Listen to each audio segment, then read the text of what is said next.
Dr. Gordon was first elected in 1946 to Parliament, but in 1948 he lost his seat, which was seen as like the end of the world to many people at that time.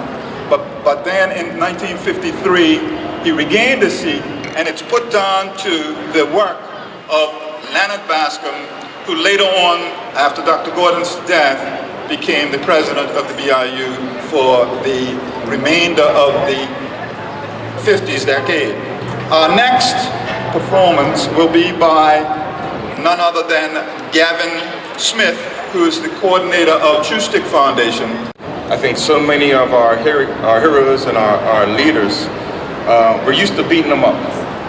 That's what we do. We're really good at that as Bermudians. I think it's so important for us to actually honor them, because without them we wouldn't make some of the massive strides and progress that we've made over this time. And it's very hard. As a leader, it's hard to do things in a community this small where you're so touchable. I think with Mzumba's legacy, it's really about a man that came to Bermuda as an expat and said there's change that needs to happen here now. And he stood up and said, I'm going to try and be a part of that movement. And I think each and every one of us need to kind of honor that legacy by doing what we can to make a difference in the community today. Many years ago a ship was lost at sea. A raging tempest dashed it on our reef. Broke it to pieces, could not bring the crew. Centuries later, it still is true. Bermuda, the drum of my island home. Stand against the storm since the day we were born. Bermuda, my island home. 400 years from now, still standing strong. We work hard, paid our dues, from the house to the job, from the streets to the pews. Angelic smiles in these devil's eyes. This paradise sees so many trials. Bermuda, my island home. Stand against the storm since the day we were born. Bermuda, my island home. 400 years from now, still standing strong. The mighty cedar come from humble seed. Each day we see where the fates they lead. Standing firm on our own 2 feet, rooted in the faith of our destiny. Bermuda, my island home. Stand against the storm since the day we were born. Bermuda, my island home. 400 years from now, still standing strong. You guys do this. Bermuda, my island home. Stand against the storm since the day we were born.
Let me thank Mr. Fubler and the Bernews Bermuda for putting on this celebration of 120 years of Dr. Gordon's anniversary.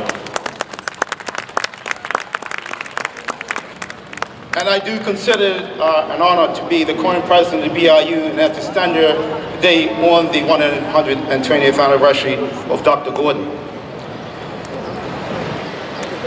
My first task is to share a poem that was a favorite of Dr. Gordon, and I'm going to share one paragraph if you, Ms. Grayson, will take another paragraph. Just so we don't get in any trouble.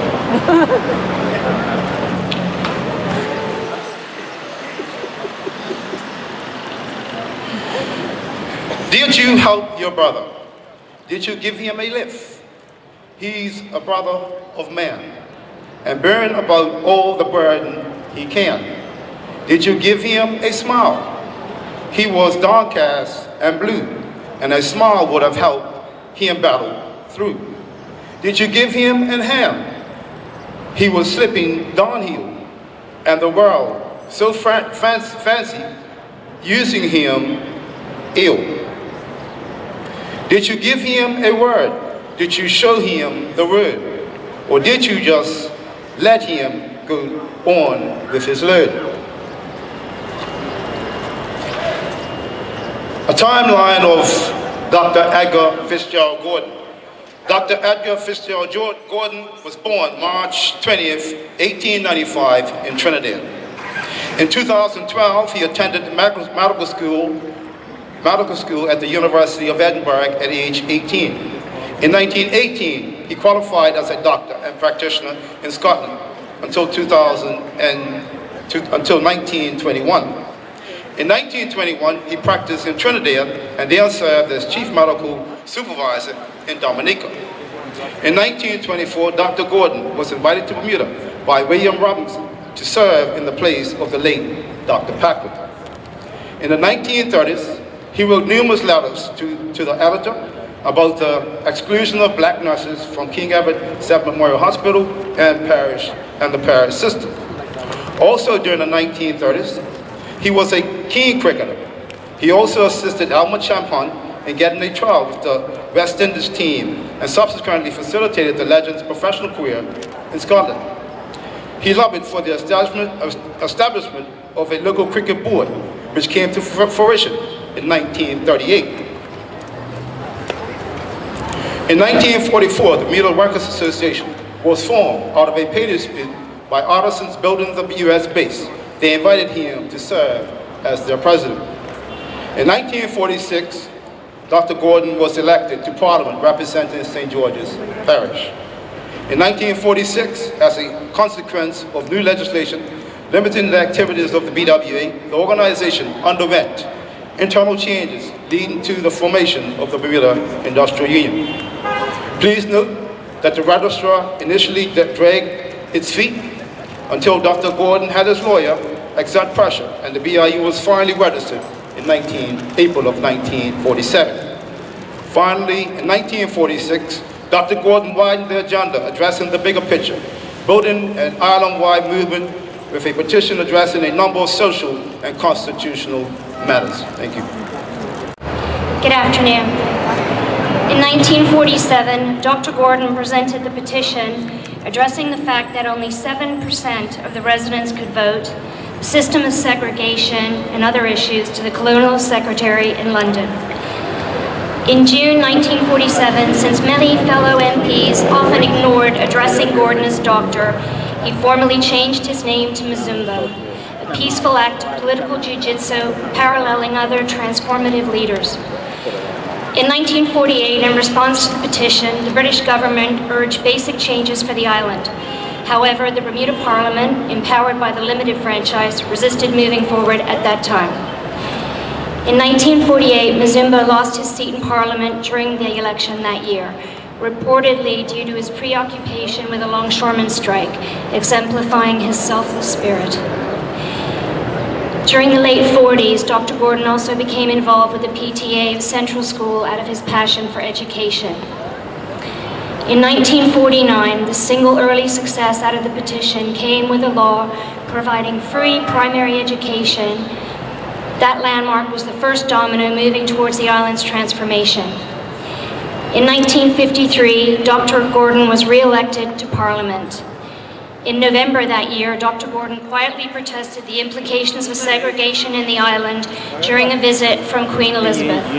He gained the support of 4 prominent UK newspapers and 40 British MPs.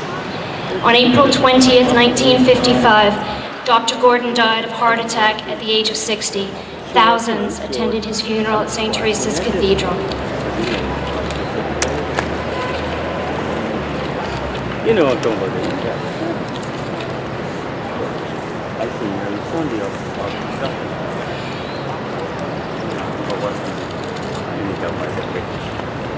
And this is the end of the poem that he loved.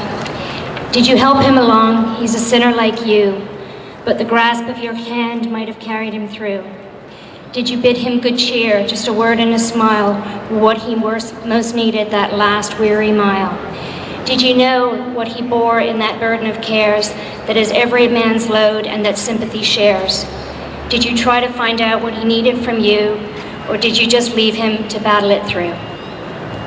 Sometimes in our lives, we all have pain, we all have sorrows, but if we are wise, we know that there's always tomorrow.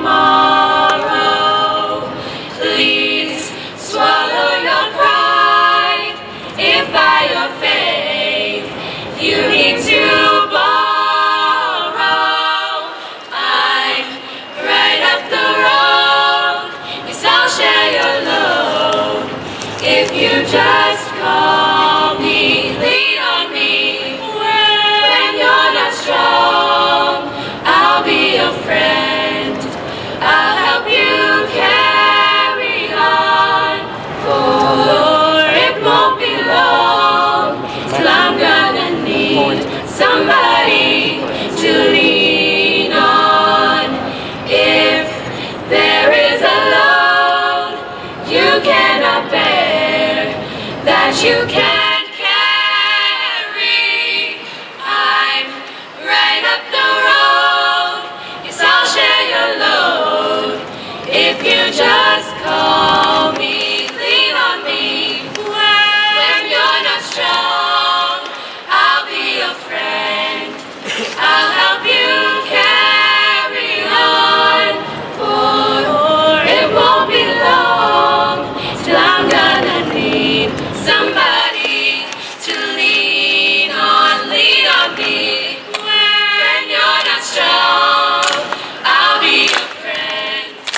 I'll help you carry on, for it won't be long till I'm gonna need somebody to lean on. The price of inequality, and what kind of society do we all want, how we pay our way, and how we take care of one another. Looking back on this man's life, the questions asked then can be asked of every generation that has come after, and we have to continue to look for fairness in our community. Thank you.